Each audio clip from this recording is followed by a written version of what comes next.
यह बात आली गांव की है, जहां के लोग बहुत अमीर हुआ करते थे। लोग सिर्फ अपने काम से मतलब रखते थे, ऐसे ही लोगों को मतलबी कहा जाता है। यही गांव में एक बरगद का पेड़ हुआ करता था। गांव वालों का यह कहना था कि इस पेड़ पर चुड़ैल का आवास है और वह रात के समय बहुत चिल्लाती व रोती। इससे परेशान होकर गाँव वालों ने बैठक बुलाई। उस बीच एक आदमी ने कहा कि हमें रात होते ही अपने घर के अंदर आ जाना चाहिए। सभी लोगों ने इस बात को माना, लेकिन इतना ही नहीं, वह चुड़ैल अब लोगों के दरवाजों को पीटकर रोज रात परेशान किया करती। फिर गांव वालों ने बाबा को बुलाया और यह सभी बातें बताई। बाबा ने यह हल निकाला कि हमें हवन करवाना चाहिए। सभी गांव वाले हवन के लिए तैयार हो गए। हवन के पश्चात उस चुड़ैल को बुलाया गया और उसने अपने बारे में बताया। मैं विमला, जो कि इस गांव में सब्जियां बेचा करती थी, और इस गांव में लुटेरे ज्यादातर आया करते थे, क्योंकि इस गांव के लोग अमीर हुआ करते थे। गांव का एक व्यक्ति कहता है, अब लुटेरों का तो आना बंद हो चुका है। चुड़ैल कहती है, क्योंकि मैंने उन लोगों को मार डाला। बाबा ने पूछा,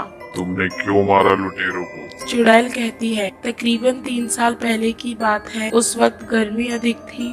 मैं सब्जियां बेचते बेचते थक गई थी। छांव के लिए मैं इस बरगद के पेड़ के नीचे बैठ गई। मुझे थोड़ी ही देर हुई थी बैठे हुए, वहीं लुटेरे गांव के और गांव के लोगों को लूटने आ रहे थे। मैं डर गई। उन लुटेरों ने मुझसे मेरे सारे पैसे लूट लिए और मेरी सब्जियों का ठेला पलट दिया। मैं चीखती रही, लेकिन तुम में से कोई भी ना आया मुझे बचाने को, और उन लुटेरों ने मेरे चिल्लाने पर मुझे मार डाला। मेरी गलती ही क्या थी? मैंने तो सिर्फ मदद के लिए ही चीखी व चिल्लाई थी, लेकिन अब मैंने उन लुटेरों से बदला ले लिया है और अब तुम गांव वालों से भी लूंगी। और जिस तरह मैं तड़प तड़प कर मरी थी, वैसे ही गांव में रहने वाला हर एक व्यक्ति मरेगा। बाबा ने कहा।